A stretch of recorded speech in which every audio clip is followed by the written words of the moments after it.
A shining example of grassroots climate action is the Let Lake Victoria Breathe Again campaign. This initiative aims to restore Lake Victoria, which has been severely impacted by pollution and climate change. By cleaning up the lake, promoting sustainable fishing practices, and removing invasive species like water hyacinth, the campaign is revitalizing the lake's ecosystem.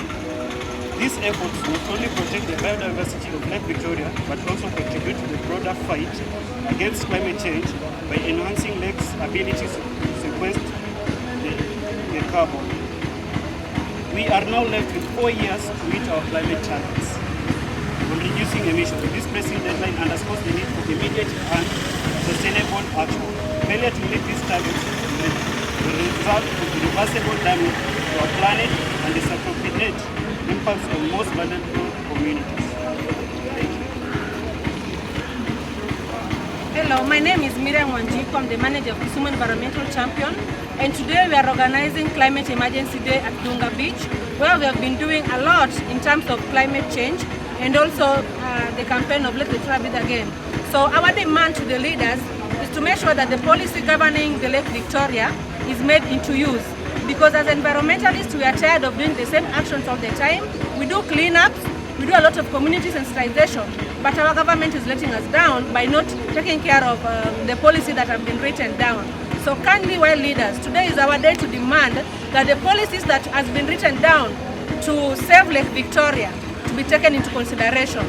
Let Lake Victoria breathe again. Let Lake Victoria breathe again. Let Lake Victoria breathe again. Delay equals denial. We are Kisumu Environmental Champions. And our slogan is Let Lake Victoria breathe again. Let Lake Victoria Breathe again. Let Lake Victoria Breathe again. My name is George Bush. I am a member of Kisumu Environmental Champions and a climate activist with Fridays for Future Africa. And today we are having the Climate Emergency Day 2024, during which we are observing the moment when the climate clock ticks to below 5 years for the first time. Now, in 2021, the IPCC came up with a report that estimated the global carbon budget to 40 gigatons. And based on that report, a team of scientists and activists came up with the system of the climate clock, which shows a countdown to when this carbon budget is supposed to run down, based by the annual global carbon emissions. And using this system, the clock predicts and projects certain lifelines that should be taken, certain actions that should be taken to increase this carbon budget so that the timeline that you see here might be increased. Right now, today, we are at 5 years, 0 days, in 5 hours. So by 6 p.m., the clock will be ticking down to below 5 years. And this shows that we have less than 5 years before the global carbon budget runs out if the global carbon emissions remain as they are right now.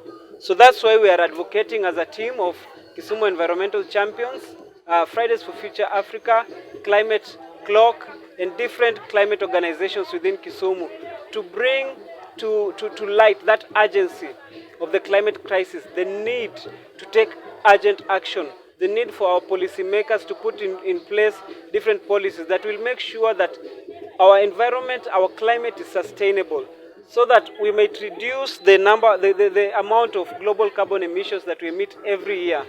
We know that our goal is to limit global warming to 1.5 degrees Celsius. And if this does not happen, by the time this carbon budget runs out, by the time this timeline runs out, we will be forced to take even more drastic measures, which will make it impossible for us to achieve that limit as projected by the climate clock and even as objectified by the Paris Agreement of 2015.